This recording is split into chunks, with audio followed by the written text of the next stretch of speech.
Boa noite, eu sou Claudete Baise Ulrich, professora aqui da Faculdade Unida, e é com alegria que vos falo nessa noite, nessa conferência webinar. Vocês também estão convidados a participarem com perguntas via chat. O tema da nossa conferência é Mulheres Reformadoras Revisitando a História da Igreja.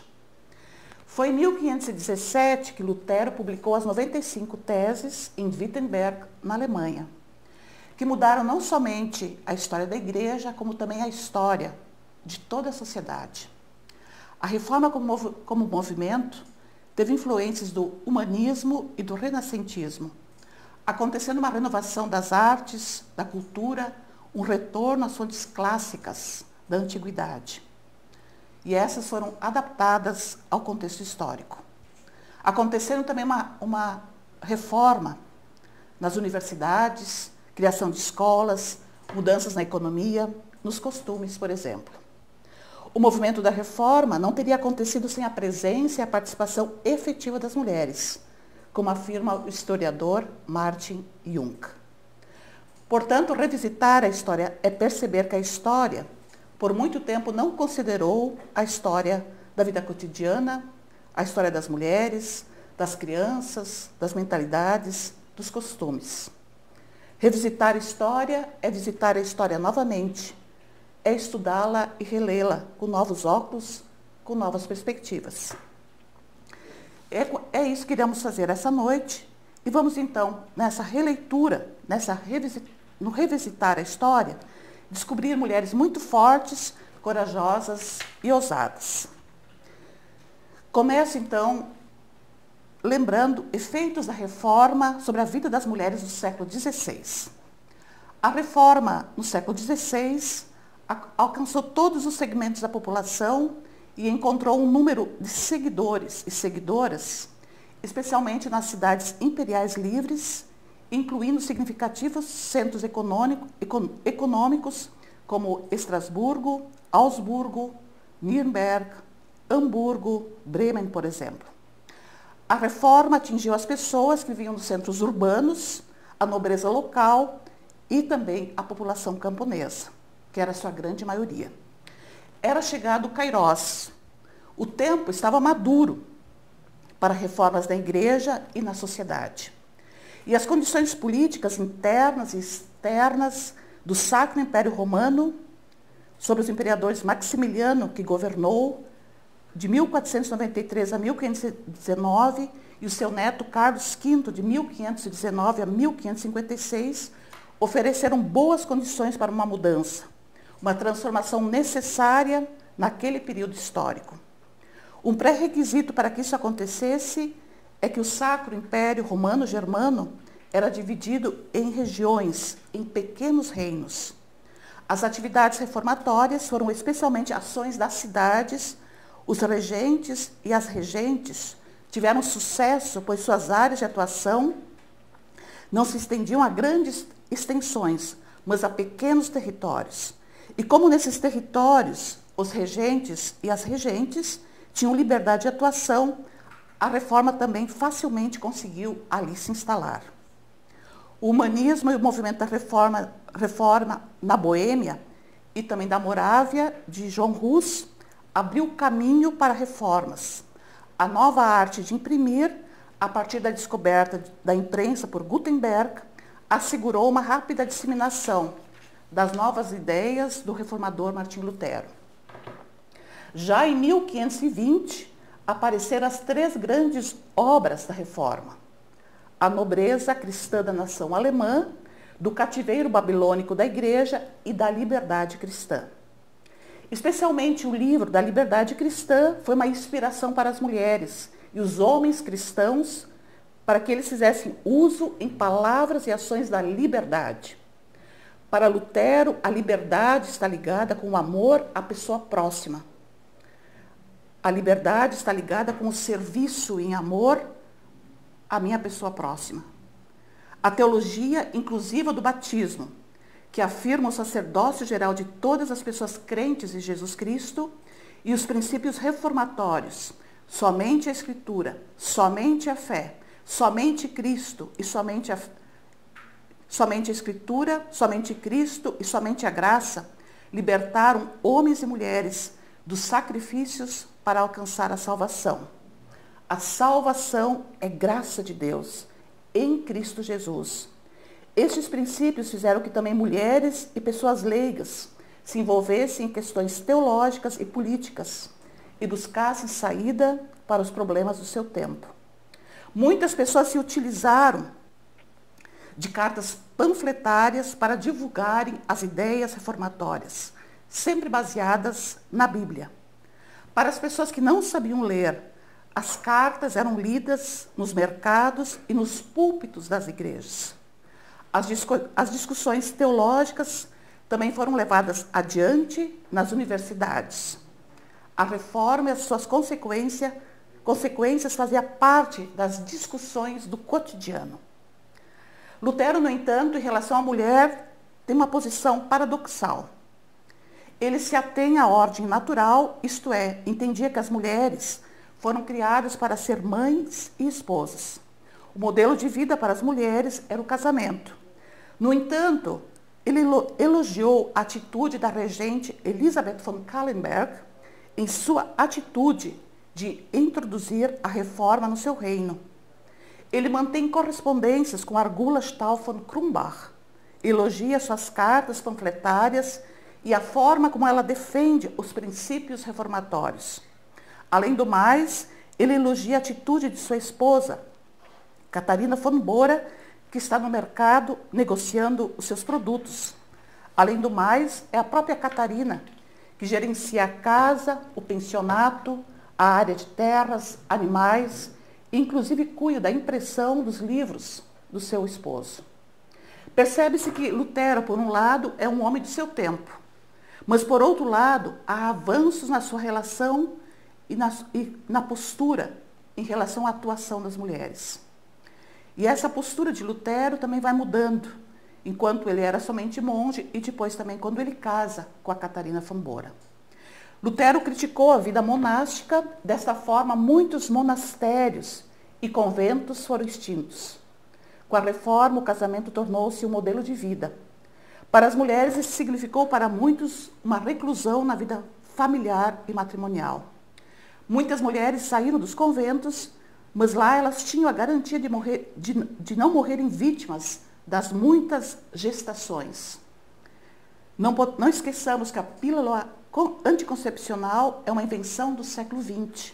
Então, muitas mulheres na Idade Média morriam vítimas de muitos partos, de muitas gestações. Com a reforma, portanto, viu-se o casamento como a primeira ordem de Deus, a formação da agregação familiar. Muitos ex-monges casaram e também ex-monjas, ex-freiras. Uma outra questão, que era a preocupação também dos reformadores, era a prostituição, muito comum nesse período. Os reformadores procuram combater essa prática com a instituição do casamento. Inclusive, muitos padres e sacerdotes regularizaram também a sua vida. A sexualidade devia ser vivida no matrimônio.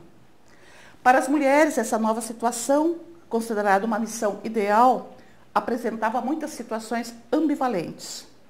É importante lembrar que houve mulheres que não aceitaram essa situação e lutaram para permanecer no convento. Uma delas foi Caritas Pirkmeier, na cidade de Nuremberg. Melanchthon, o reformador Melanchthon, foi o intermediador do diálogo e elas puderam permanecer no convento.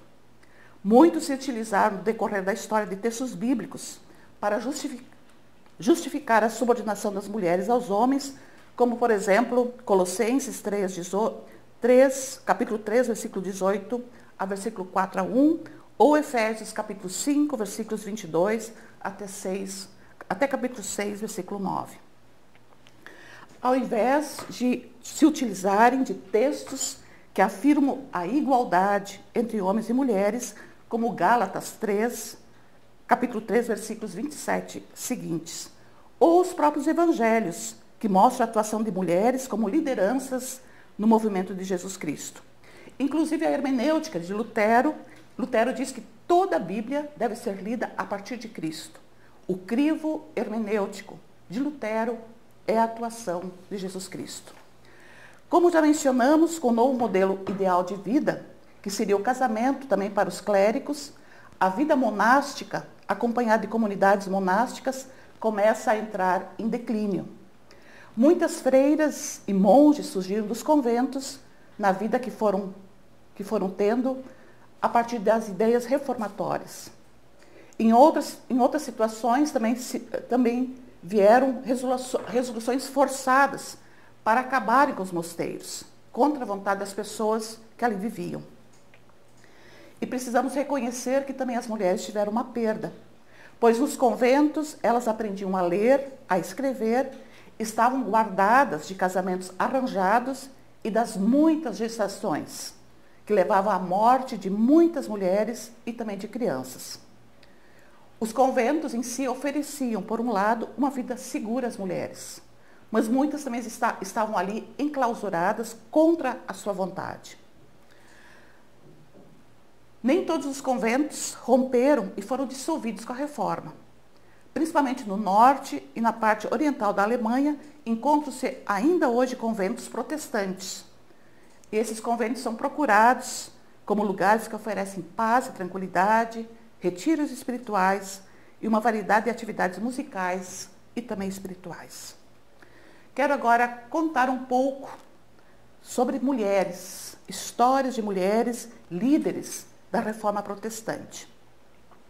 Eu começo com Catarina von Bora, uma mulher que considero ousada e empoderada. Catarina von Bora nasceu no dia 29 de janeiro de 1499, como filha de um casal nobre empobrecido na pequena aldeia de Lippendorf, na região da Saxônia. A mãe de Catarina faleceu quando ela era pequena. O seu pai casou novamente. Ela foi então levada pelo pai, com apenas 6 anos, para o convento beneditino em Brena, com o objetivo de ali receber uma boa educação. Esse convento possivelmente tornou-se muito caro para o pai, que com 10 anos, em 1509, transferiu Catarina para o convento da ordem cistercianas, Trono de Maria, em Nimpchen. Neste mesmo período, havia sido eleita a madre superiora deste convento, que era uma parente por parte da mãe de Catarina. Além disso, uma tia de Catarina, Magdalena von Bora, vivia neste convento há muitos anos. Provavelmente essas relações de parentesco também tiveram influência na decisão do pai na escolha deste convento para a pequena Catarina. No convento em Nimpchen, Catarina aprendeu a ler, a escrever, aprendeu também um pouco de latim, que era a língua acadêmica desse período histórico, a decorar salmos e recitá-los, aprendeu música, a fazer trabalhos manuais e adquiriu conhecimentos na área administrativa e no uso de ervas medicinais. Em 1515, Catarina fez os seus votos como freira. Assumiu viver em castidade, em pobreza e em obediência. Ela viveu cerca de 13 a 14 anos neste convento. Um acontecimento que mudou a vida de Catarina e também de outras mulheres que viviam neste convento, foi a leitura dos textos de Martim Lutero. A justificação é por graça e fé, não mais sendo necessárias as obras e os sacrifícios para alcançar a salvação. Inspiradas pelas ideias reformatórias, que a salvação, portanto, também podia ser obtida fora do convento, 12 freiras fugiram do convento de Nimpchen numa sexta-feira santa, no dia 5 de abril de 1523. Um comerciante de Torgau, Leonardo Koppe, escondeu essas 12 freiras entre os barris de peixes e assim as tirou para fora do convento, passando pela cidade de Grima, levando-as até Torgau, a qual ficava a cerca de 50 quilômetros de Nimpchen. Em Torgau, foram bem recebidas pela população da cidade. Dessas 12 freiras, 3 voltaram para suas casas e 9 seguiram viagem para Wittenberg, que ficava a cerca de 50 quilômetros de Torgau. Lá elas foram acolhidas pelos reformadores, especialmente por Martim Lutero e Felipe Melanchthon. Os reformadores procuraram por famílias que pudessem acolher essas moças, agora libertas do cativeiro do convento.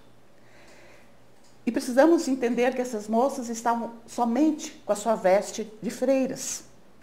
Também os reformadores tiveram que movimentar as famílias para também conseguir roupas para essas moças, para essas freiras. Catarina von Bora foi encaminhada para a casa do grande pintor e farmacêutico Lucas Cranach e a esposa Bárbara Cranach. Ela trabalhou e viveu junto com a família Cranach por 2 anos, tornando-se uma grande amiga de Bárbara. Provavelmente aprendeu muito com essa família nobre da cidade de Wittenberg. É interessante perceber que, inclusive, o quadro que conhecemos de Catarina foi pintado pelo grande pintor Lucas Cranach.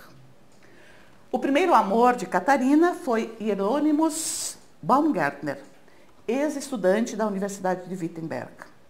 Ele era filho de uma família nobre da cidade de Nuremberg. No entanto, os pais de Hieronymus não consentiram que seu filho casasse com uma freira foragida.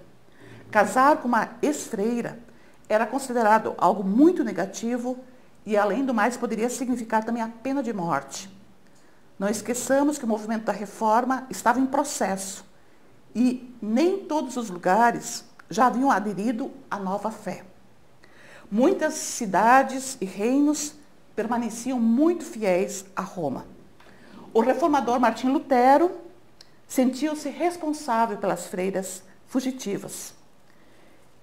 E assim também ele procurou, como não deu certo o amor de Catarina, ele procurou também para Catarina um esposo. E ele disse: que tal, Catarina, se tu casasse com o pastor e professor Gaspar Glatz?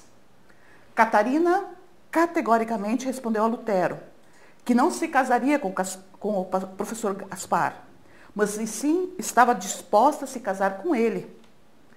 Lutero não hesitou e aceitou o pedido de Catarina. No dia 13 de junho de 1525, Catarina e Lutero se casaram numa terça-feira, dia reservado para os casamentos.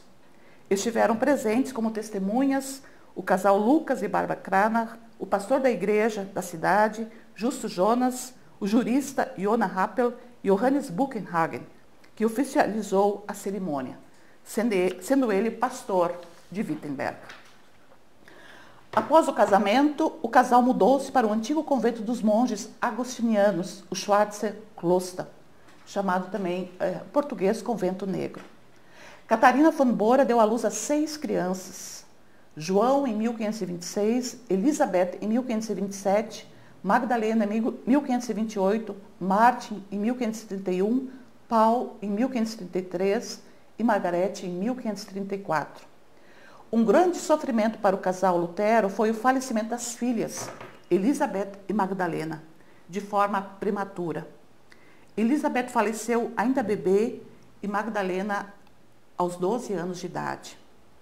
O casal viveu neste convento, Schwarze Kloster, durante 20 anos com os filhos, famílias, com os 2 filhos, as 2 filhas, familiares, estudantes, convidados, visitas, pessoas foragidas e também pessoas que trabalhavam com a família.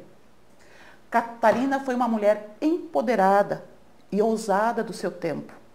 Pode-se perceber isso também através das cartas do seu esposo, Martim Lutero, para sua esposa. Em suas cartas, Lutero se refere a Catarina como minha querida Käthe, minha simpática, querida Käthe Luther, fazedora de cerveja, juíza no mercado de porcos, minha simpática querida senhora Catarina Luther. Lutero também coloca Catarina no mesmo pé de igualdade com os homens. Ele também a chama de doutora, pregadora de Wittenberg, doutora Luther, minha querida dona de casa. Percebemos nas cartas de Lutero uma grande admiração também pela sua esposa e, ao mesmo tempo, grande reconhecimento por sua atuação. Portanto, é possível perceber que Catarina rompeu com muitas fronteiras do seu tempo. Enumero alguns desses rompimentos. Primeiro, um dos seus primeiros atos foi um ato de rebeldia. Ela fugiu do convento, enfrentou todos os perigos que isso significou, inclusive a morte. Com isso, assumiu que a salvação pode ser vivida fora dos muros do convento. A salvação é por graça e fé, princípio fundamental da reforma.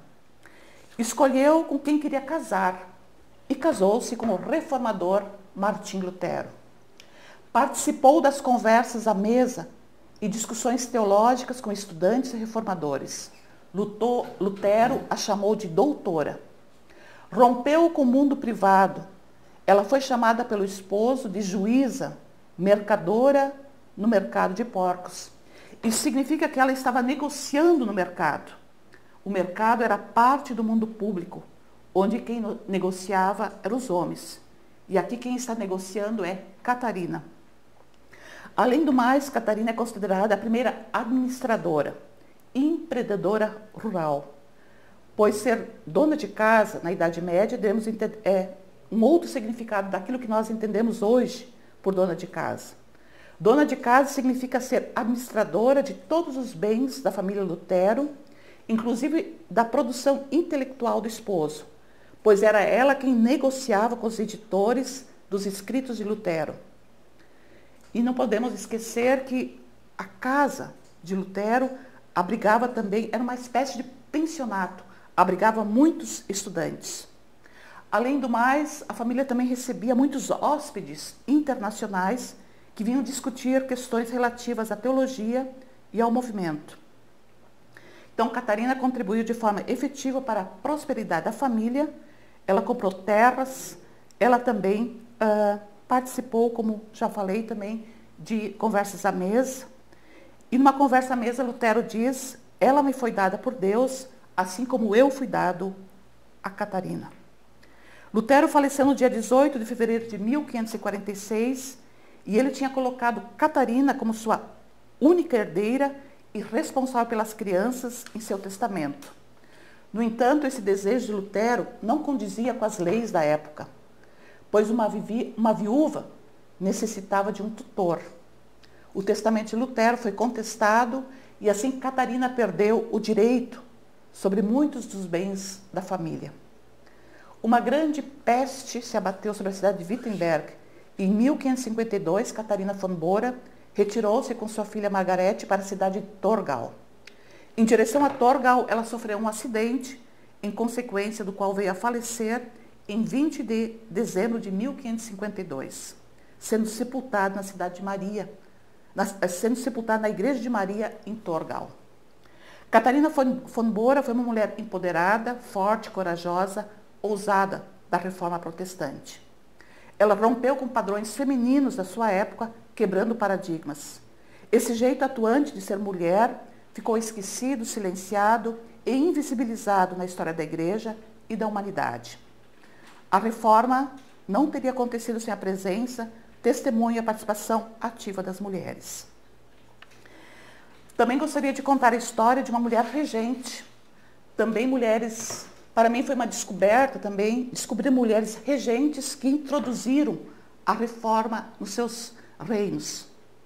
Elisabeth von Brandenburg nasceu em 1510 em Köln, hoje Berlim. Ela também veio de uma família nobre e, como era costume da época, os casamentos entre as pessoas nobres e ricas eram arranjados. E assim também foi arranjado o casamento de Elizabeth.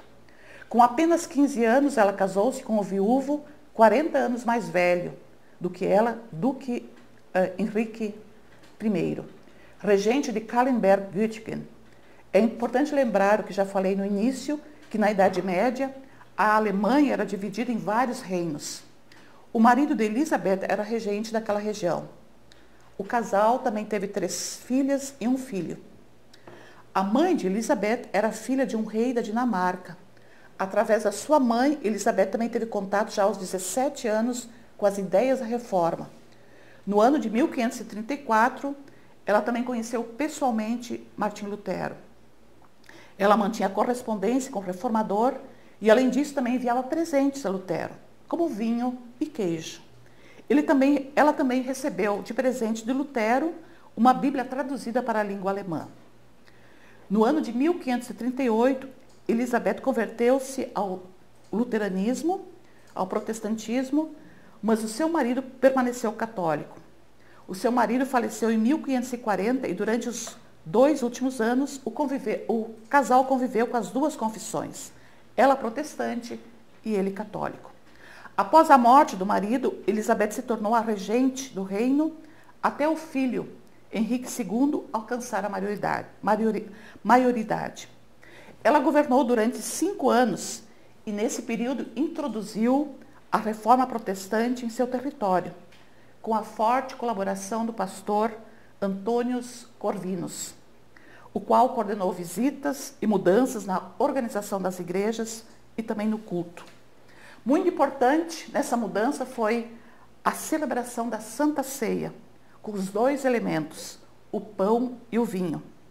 Esse período de 5 anos, sob a regência de Elisabeth von Kallenberg-Wettingen, foi muito importante para o movimento da Reforma.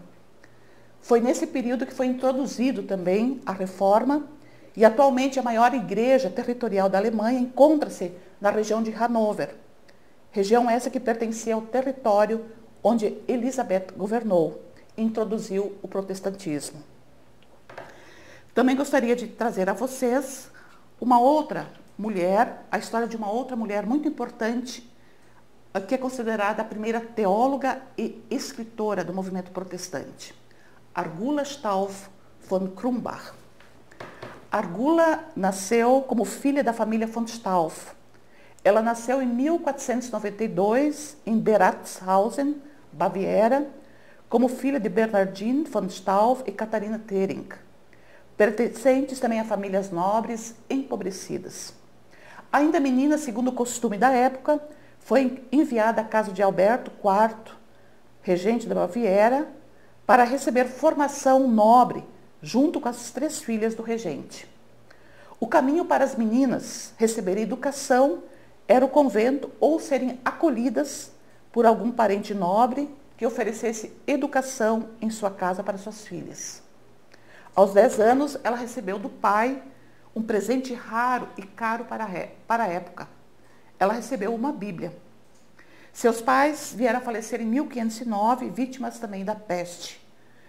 Em 1515, ela se casou com Friedrich von Krumbach, de família nobre da região da Francônia. Ela foi mãe de uma filha e 2 filhos. Em 1522, foi proibido na Baviera ler ou mesmo discutir qualquer texto ou ensinamento que vinha dos reformadores. Na Universidade de Ingolstadt, o jovem mestre Arsacius Seehofer, ex-aluno de Philipp Melanchthon, foi forçado a se retratar publicamente devido às suas ideias reformatórias. O mesmo foi banido para o monastério mais próximo.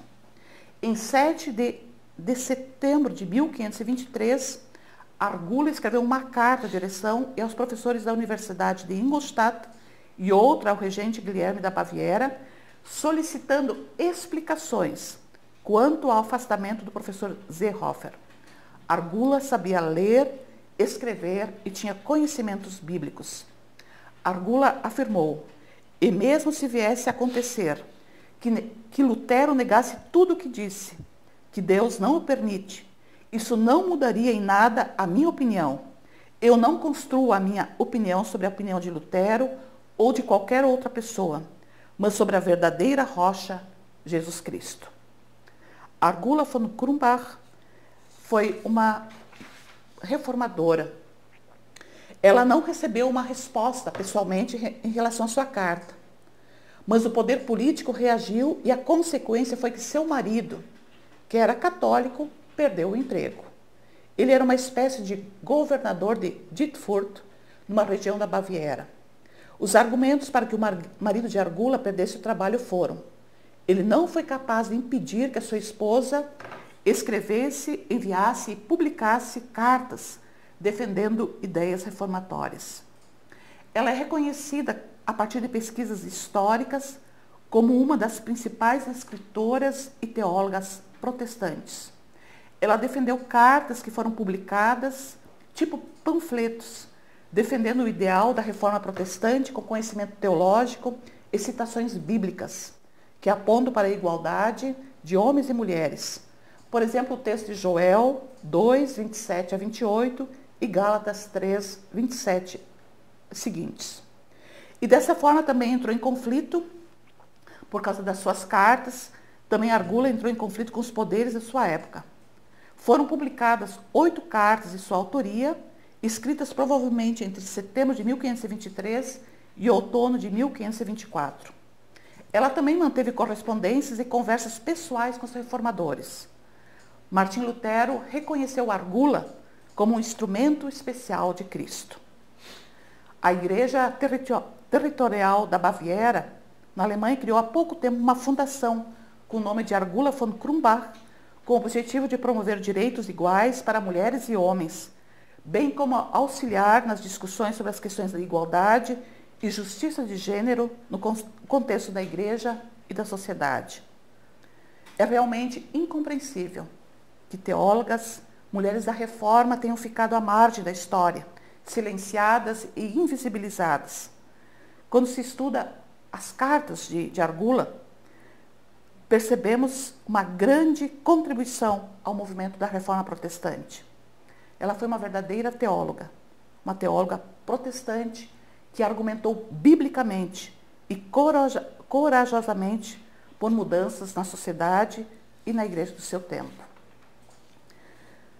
Também gostaria de contar a história de uma outra mulher, Catarina Schittzell, primeira pregadora protestante.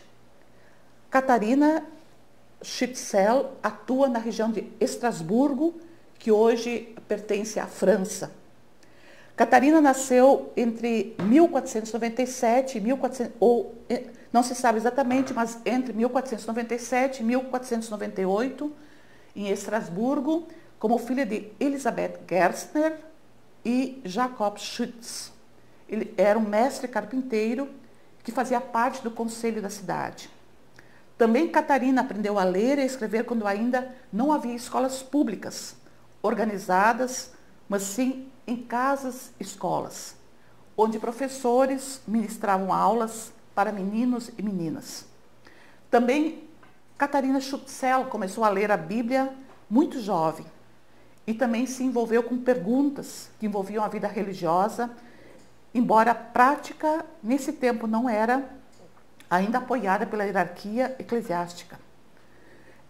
Catarina Schutzel não viveu no convento, algo que era comum na vida de muitas mulheres. O primeiro grande ato de rebelião contra a sociedade do seu tempo foi que Catarina Schutzel casou-se com um homem do clero, o sacerdote Mateus Cell, no dia 3 ou 4 de dezembro de 1523. O casamento de clérigos foi algo central no movimento da Reforma protestante, pois questionava a separação do sagrado e do profano e a estrutura hierárquica e clerical da igreja. Com o casamento, Mateus Cell foi excomungado da Igreja Católica, assim como os outros clérigos que também haviam se casado. Catarina, também aqui, a mulher, tomou a iniciativa e corajosamente escreveu uma carta ao bispo, defendendo seu esposo e o casamento dos clérigos. Ela intitulou a sua carta Desculpas de Catarina Schütz para Mateus Cell, seu marido, pastor e servidor da Palavra de Deus em Estrasburgo, devido às grandes mentiras que recaem sobre ele. Catarina começou a argumentar contra essa decisão, mandando cartas fumegantes ao bispo. Numa dessas cartas, ela diz que ela vive numa comunhão harmoniosa com o marido e que não concorda com a suposta vida celibatária dos religiosos, dos quais, não raro, 7 mulheres muitas vezes estão grávidas ao mesmo tempo. A carta demonstra o grande conhecimento também bíblico da sua autora. Também Catarina foi mãe de 2 crianças que morreram muito pequenas. Uma outra dor das mulheres era também a morte prematura das suas crianças. Catarina engajou-se socialmente e escreveu muitos textos. A dor da morte de seus filhos influenciou também os seus escritos. Havia também nesse período histórico muita perseguição aos adeptos da Reforma. E o casal Cell deu refúgio a muitos deles. Catarina deve ter sido uma mulher muito carinhosa e também caridosa na prática. Quando certa vez 150 homens protestantes vieram refugiar-se em Estrasburgo, ela hospedou 80 deles na casa pastoral, cuidando de sua alimentação por 4 semanas. Estes 150 homens tinham sido expulsos da sua cidade, Kessingen, e haviam deixado para trás suas esposas, e Catarina também escreve para as mulheres uma carta também de consolação. Quando iniciou a Guerra dos Camponeses, Catarina foi com seu marido e o reformador Wolfgang Capito aos acampamentos dos revoltados para convencê-los a tentarem um caminho sem violência. Não tiveram êxito. Numa batalha perto de Estrasburgo, os camponeses foram vencidos e uma multidão de 3.000 refugiados invadiu a cidade. Catarina também ajudou a dar-lhes abrigo durante meio ano. A casa do casal Cell tornou-se uma casa-abrigo e de diálogo ecumênico em relação ao movimento protestante. Pode-se dizer que dessa forma surgiu também a casa pastoral, uma casa de acolhida para os fugitivos devido à perseguição da Igreja de Roma. Além da diaconia solidária exercida pelo casal, Catarina também agiu como conselheira, fortalecendo as mulheres que, devido às perseguições aos maridos, necessitaram ficar sozinhas com a responsabilidade do cuidado das crianças. Ela recebeu em sua casa os reformadores Ulrico Zwingli de Zurique e João Wecolamp da Basileia. E também trocou correspondências com vários deles, inclusive com Lutero, e inclusive visitou Lutero com seu esposo na cidade de Wittenberg. E é interessante perceber também como Mateus Cell também se relacionava com a Catarina Cell. Ele a tratava como uma pastora, como uma pastora assistente, o que era muito avançado para a época. Ele nunca barrou em seus escritos e na sua atuação. Havia entre os dois uma cumplicidade na ação em favor da reforma, argumentando contra a afirmação de que as mulheres devem permanecer caladas nas comunidades. Também a Catarina Cell se apega a Gálatas 3, 28 seguintes e também ao profeta Joel 2, 28 seguintes. Em 1534, ela editou um inário, apontando para a importância da música e da oração na vida cotidiana. Ela também reescreveu os Salmos 51 e 130, juntamente com o Pai Nosso, como carta de consolo, numa perspectiva inclusiva no falar sobre Deus. Ela pregou em público 3 vezes, a primeira em janeiro de 1548, quando faleceu seu marido, e as outras 2 vezes ela pregou na hora do sepultamento de 2 mulheres, adeptas do pregador Schwenkenfeld. Os pastores não realizaram o enterro, pois consideravam os seguidores de Schwenkenfeld heréticos, pois, em seu entender, os mesmos haviam se separado da igreja cristã. Catarina, no entanto, Catarina Cell entendia que a pessoa cristã necessita exercitar o amor diariamente.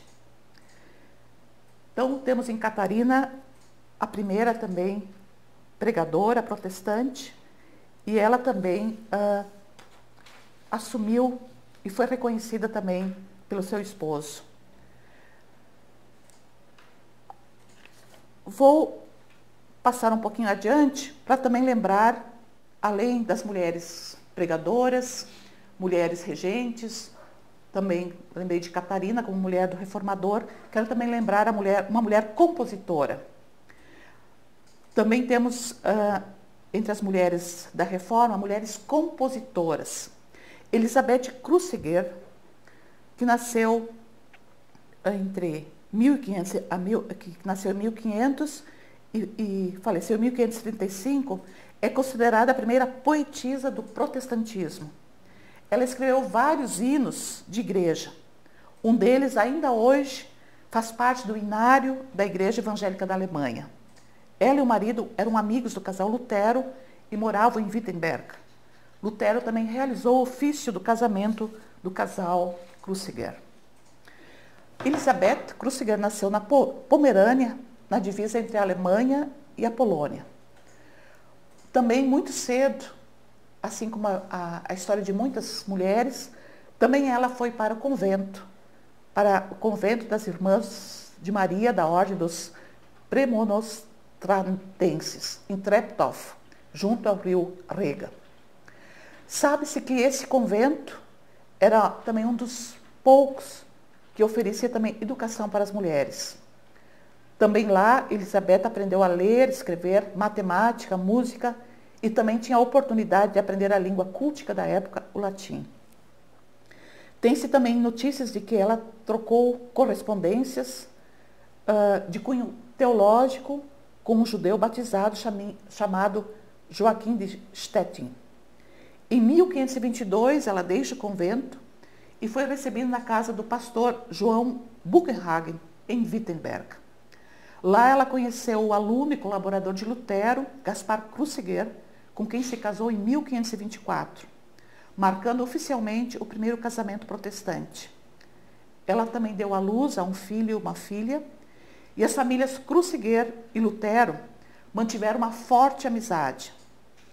Provavelmente também ela esteve envolvida em conversas teológicas, nas conversas à mesa. No ano de seu casamento, em 1524, Elizabeth escreveu o primeiro hino protestante, que se encontra, como já falei, ainda no inário oficial da Igreja Evangélica da Alemanha, número 67. É um hino que é cantado no último domingo da Epifania. O hino composto por Elizabeth demonstra também o conhecimento da Bíblia, o que era muito importante no movimento da Reforma. Por exemplo, ela chama Cristo de estrela da manhã, fazendo referência ao texto bíblico de Apocalipse, capítulo 22, versículo 6. A mensagem deste hino afirma que a fé cristã não é apenas um ato de compreensão intelectual, mas um movimento do coração, voltado não para o céu distante, mas para uma espiritualidade engajada na vida concreta. Apresento então a última história, a última mulher que eu gostaria de apresentar. Depois eu quero agradecer as muitas perguntas que vieram também, que gostaria também depois de estar respondendo. Então, eu ainda gostaria de apresentar uma mulher cientista, que foi a Olimpia Fulvia Morata. De origem italiana, nasceu em 1526 em Ferrara e faleceu em 1555 em Heidelberg. Ela quase se tornou a primeira professora da Universidade de Heidelberg. Olimpia Fulvia Morata era filha do humanista Fulvius Peregrinus Moratus e sua esposa Lucrécia Gozzi. Ela nasceu então na Itália e muito cedo ela se interessou pelas ciências, pelas línguas clássicas, grego e latim. Ela estudou os poetas antigos na língua original. Um amigo da família Morata, Coelho II Corione, foi um dos primeiros italianos que tomou contato com os reformadores alemães, conseguiu converter o pai de Fulvia Morata para a doutrina protestante. Desde 1540, Olímpia viveu como educadora na região de Ferrara. Ela viveu junto à duquesa Renata de Este, o René de Francais, era filha do rei francês Luís XII, e ela tinha bons contatos também com as ideias reformatórias e atribuiu uma grande importância à educação de seus filhos e das suas filhas. Além disso, a duquesa francesa concedeu asilo e abrigo a refugiados religiosos franceses em Ferrara e colocou-se junto com Olímpia ao lado de Faventino Fanino, que devido à sua confissão reformatória foi acusado de ser herege. Em 1549, Olimpia Fulvia Morata casou-se com o médico alemão Andreas Grundler. Ela deixou a Itália e foi residir em Schweinfurt. A cidade de Schweinfurt foi conquistada em 1554 pelo exército imperial e ela perdeu a sua biblioteca e seus manuscritos. Quando seu marido foi nomeado para ser professor na Universidade de Heidelberg, Olímpia recebeu a responsabilidade de lecionar grego. No entanto, Olímpia faleceu muito cedo, em 1555, vítima de tuberculose. Em 1558 apareceu a primeira edição de 50 cartas e vários pequenos escritos de Olímpia, que foram editados por Curione, que era amigo do seu pai. Temos ainda muitas outras histórias de mulheres atuantes no movimento da Reforma. Eu paro por aqui para também conseguir, para agora também estar dialogando com as pessoas que escreveram, que fizeram perguntas. Então, o Júlio de Minas Gerais pergunta: professora, será que nesse evangelho que estamos vivendo no Brasil, existe uma possibilidade de se levantar mulheres, como as da Reforma, para ajudar a mudar esse nosso evangelho pregado aqui? Júlio, eu me coloco neste movimento.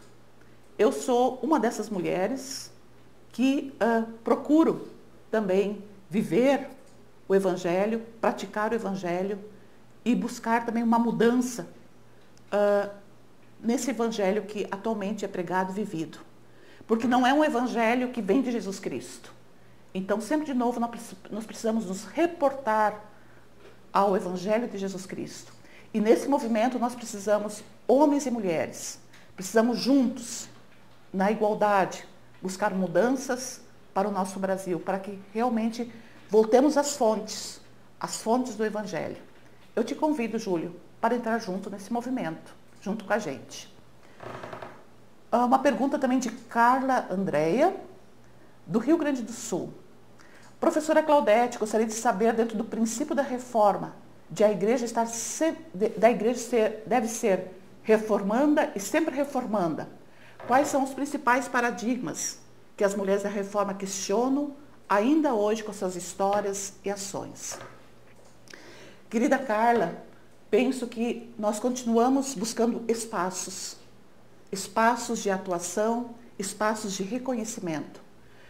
Um dos princípios da reforma é que a partir do batismo nós somos iguais, homens e mulheres, e temos as mesmas condições de atuar, de liderar, de pregar, de atuar em todos os espaços. As mulheres podem estar em todos os espaços.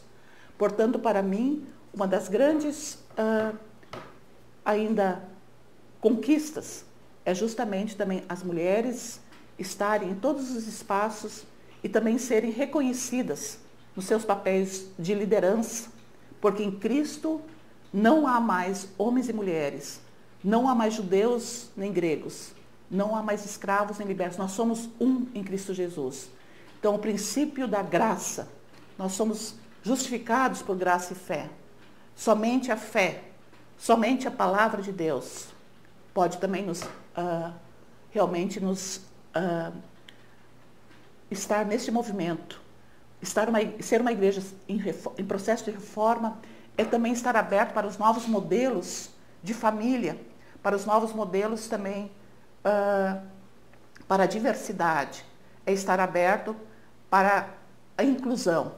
E acredito que nós precisamos avançar também nesses processos, também como mulheres, também como comunidades protestantes no país que nós vivemos. Professora Claudete, quanto à produção teológica, alguma dessas mulheres produziu algum material que esteja disponível?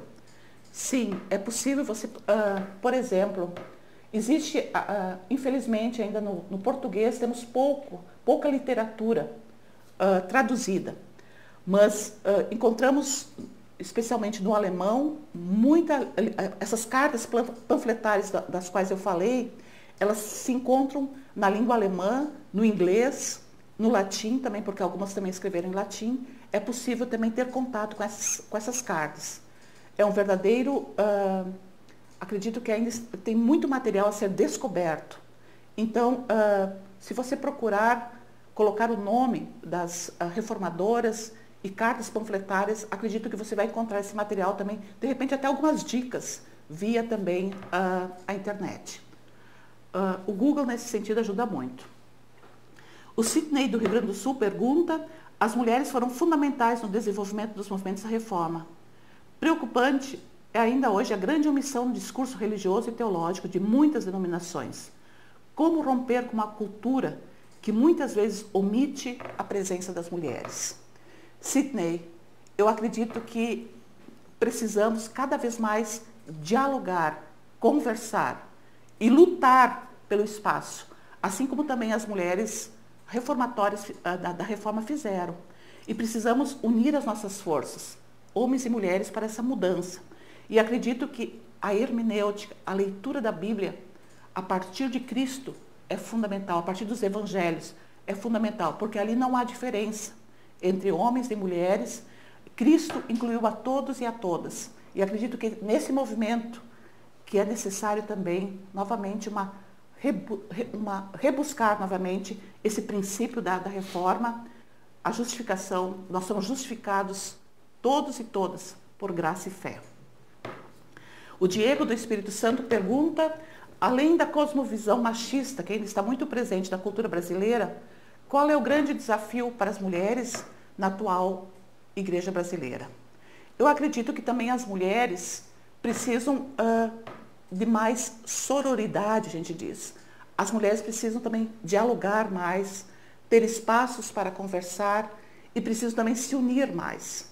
Então, eu acredito que as mulheres devam também estudar teologia, ler a palavra, também estar em contato com os diversos saberes, conhecimentos, e também, ao mesmo tempo, penso que é necessário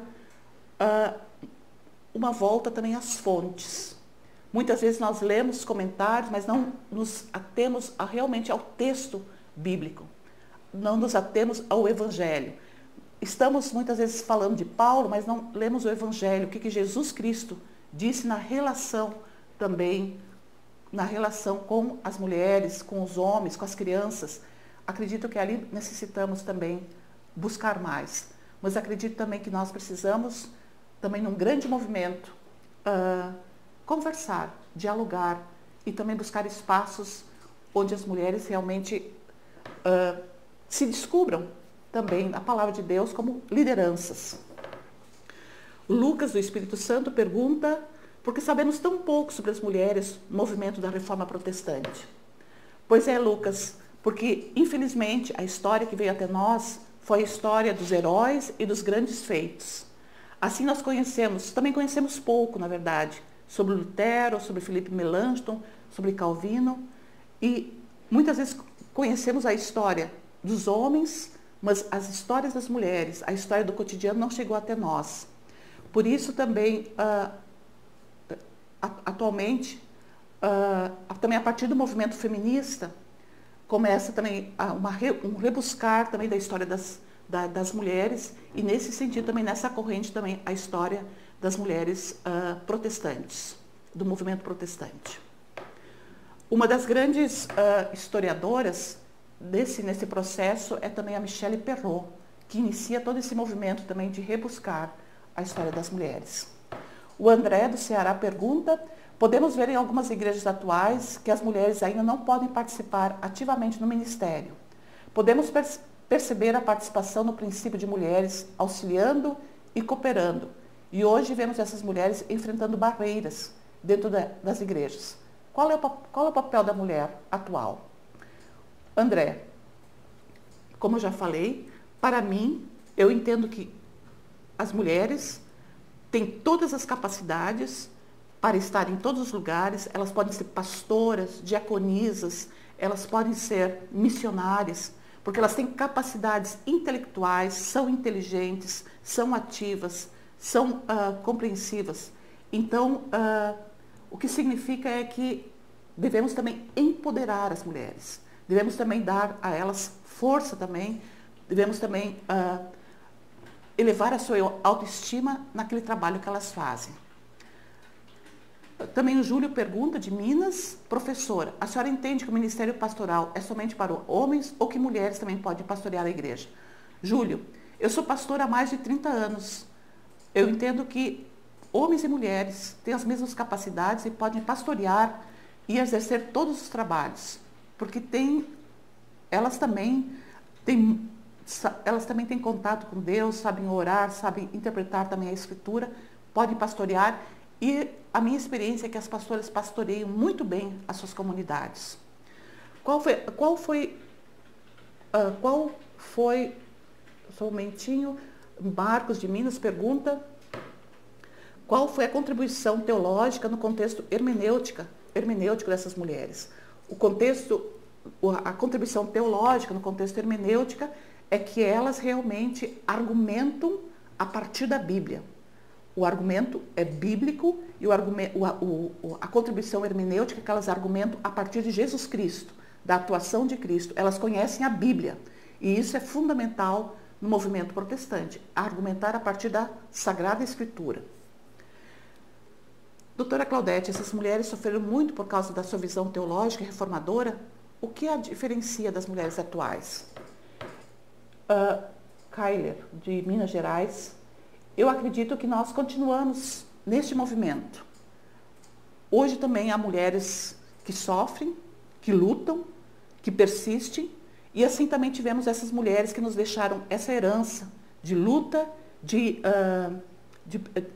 e também de luta também e de persistência. E eu acredito que hoje também há muitas mulheres lutando também para também estarem nos seus lugares. E por isso eu acredito também que eu penso que nós precisamos justamente reler a história, novamente revisitar as histórias e buscar que nós temos semelhanças, que assim como no movimento da reforma tivemos essas mulheres tão fortes, essas mulheres tão lutadoras, que hoje nós também temos essas mulheres. Então elas estão entre nós, essas mulheres lutadoras estão entre nós. É somente nós também abrirmos os nossos olhos e reconhecermos também as nossas irmãs que atuam, que ajudam, que pregam o amor também, o amor ao próximo, o amor a Cristo, uma mudança também na nossa sociedade. Porque uma mudança também na relação, nas relações também familiares. E para isso nós necessitamos também mudar nossos modelos também de ministérios, onde também os ministérios sejam reconhecidos. A Carla também faz a pergunta parecida com o Kyler, acredito que eu tenha respondido. O Saulo, do Espírito Santo, faz a seguinte pergunta. O movimento pentecostal da Rua Assusa teria dado uma abertura às mulheres do século XX, uma vez que em Assusa as mulheres tiveram participação ministerial ativa.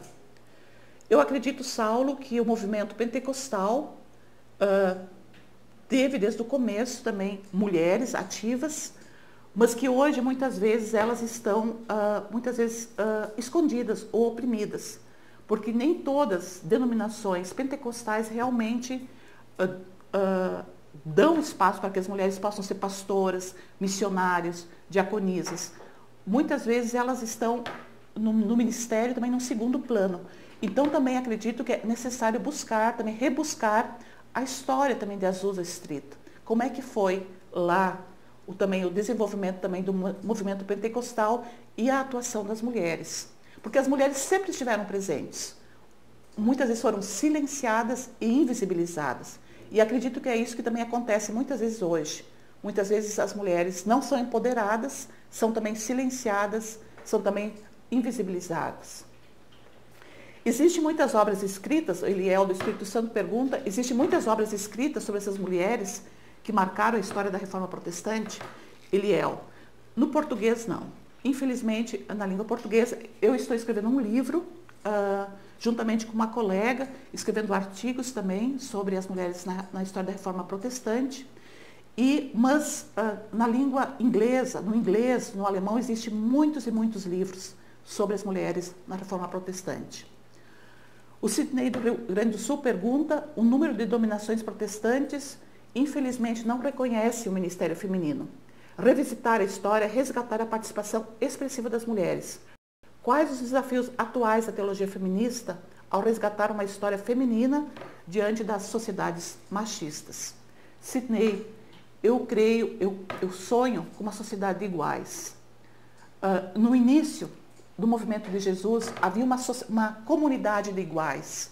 Eu creio que justamente nós precisamos reconhecer o ministério feminino, reconhecer uma sociedade de iguais, como diz a Fiorenza, e nesse sentido a teologia feminista ajuda a resgatar a história do passado, mas também nós continuamos a construir a história. Também hoje existem muitas e muitas mulheres atuando, participando, trabalhando, escrevendo, dialogando, discutindo teologia. Então, eu acredito que os desafios atuais da teologia feminista é também suspeitar. Uma das hermenêuticas da Fiorenza é a suspeita. Precisamos suspeitar. Como alguém perguntou, mas por que as mulheres não estavam presentes? É uma suspeita. Por que as mulheres não estavam presentes? É porque não se priorizou a história do cotidiano, não se priorizou a história da vida, do dia a dia, não se priorizou a história das mulheres, não se priorizou a história das crianças. Então, portanto, desafios atuais da teologia feminista é também a hermenêutica da suspeita, uma hermenêutica também de desconstrução e de reconstrução também dos textos bíblicos. E eu acredito também que um desafio da teologia feminista é buscar a sororidade, é buscar a relação de igualdade, de respeito entre as diferenças, entre também acolher também os novos modelos de família. É a gente construir e buscar uma sociedade realmente de iguais, de homens e de mulheres, de pessoas felizes, de pessoas amorosas. O Marcos de Minas pergunta: professora, qual foi a contribuição teológica dessas mulheres no contexto hermenêutico? Eu respondi, Marcos, já, né? A contribuição teológica dessas mulheres no contexto hermenêutico é justamente que que as mulheres da Reforma, quando elas argumentam, elas argumentam com a Bíblia. A recuperação da Bíblia, da palavra de Deus, que foi entregue para as pessoas, é a grande contribuição hermenêutica. E as mulheres leem a Bíblia, as mulheres argumentam a partir da Bíblia. Essa é a grande contribuição hermenêutica. A Bíblia na mão das pessoas e as pessoas argumentando, buscando seus direitos, relações de justiça e de amor a partir da palavra de Deus. E essa hermenêutica sempre passando pelo crivo de Jesus Cristo. Cristo é o crivo da Escritura. Jesus Cristo, como Jesus agiu, como Jesus atuou com as pessoas. O Leonardo do Espírito Santo pergunta: o fato das mulheres permanecerem subjugadas e hierarquicamente uma posição inferior, mesmo com ações que sobrepujavam as dos homens, seja dentro da Reforma e em todo o protestantismo histórico, mostra-nos uma rachadura falha da Reforma que até hoje não conseguimos reparar. Pois é, Leonardo, penso que necessitamos revisitar também os grandes princípios da Reforma. Os grandes princípios da Reforma que justamente falam de que a partir do batismo não há diferença. A partir do batismo todos nós somos iguais. A justificação por graça e por fé, o sacerdócio geral de todos os crentes. Portanto, também esses princípios continuam atuais e necessitam sempre de novo serem recuperados, necessitam sempre de novo serem também discutidos entre nós. E precisamos sempre de novo lutar. Por isso eu penso que estamos vivendo um tempo onde é necessário voltar às fontes. Assim como também a Reforma foi um tempo de transição, onde foi necessário voltar às fontes, também hoje nós vivemos um tempo que é necessário voltar às fontes. E para mim, voltar às fontes é voltar ao Evangelho, é voltar a Cristo. Temos ainda um longo caminho para frente, mas precisamos, acredito, somente no processo de colaboração de homens e de mulheres, e as mulheres entrando também no mundo da teologia, discutindo teologia, que vai também estar mudando. Agora temos ainda a última pergunta do Miguel aqui do Espírito Santo, Santia. Ele pergunta: sendo a Bíblia um livro violento contra a mulher, pelo menos o Antigo Testamento deixa esse fato mais ardente, é possível a partir dela fazer uma leitura que liberte a mulher? Pois é, Miguel. Eu gosto muito e também utilizo muito a hermenêutica da Fiorença, que é uma hermenêutica da suspeita. Precisamos suspeitar quem escreveu esse texto, por que escreveu esse texto, em que contexto foi escrito esse texto, e ao mesmo tempo a hermenêutica protestante é a hermenêutica que nasce a partir do movimento de Jesus, né? E Jesus nessa comunidade de iguais, conforme também fala também a Fiorença, né? Na sua pesquisa. Então acredito que uma leitura que liberte a mulher hoje precisa passar pelo crivo que é Jesus Cristo, como Jesus atuou. E essa leitura precisa ser feita em conjunto, uma relação de igual entre os gêneros, onde ambos possam também estar participando também das perguntas, porque eu acredito que libertar a mulher também tem a ver com libertar o homem, porque também o homem muitas vezes não está livre, também o homem muitas vezes vive em cativeiros. Por exemplo, o homem muitas vezes não expressa os seus sentimentos. O homem muitas vezes também vive engessado no machismo e deixa de ser realmente ser humano. E o que nós queremos, como cristãos e cristãs, são seres humanos, pessoas que se amam, pessoas que são gentis, pessoas que são afetivas, pessoas que são capazes também de transformar esse mundo que está tão doente, a natureza que está tão doente. Precisamos, então, realmente nos libertar ambos, homens e mulheres. É um movimento também mútuo de libertação. Muito obrigada por todas as perguntas, são perguntas muito importantes e perguntas que vão nos levar adiante. E é justamente isso, é fazer perguntas que levam o movimento da reforma adiante. E nós somos movimento protestante, movimento sempre em reforma.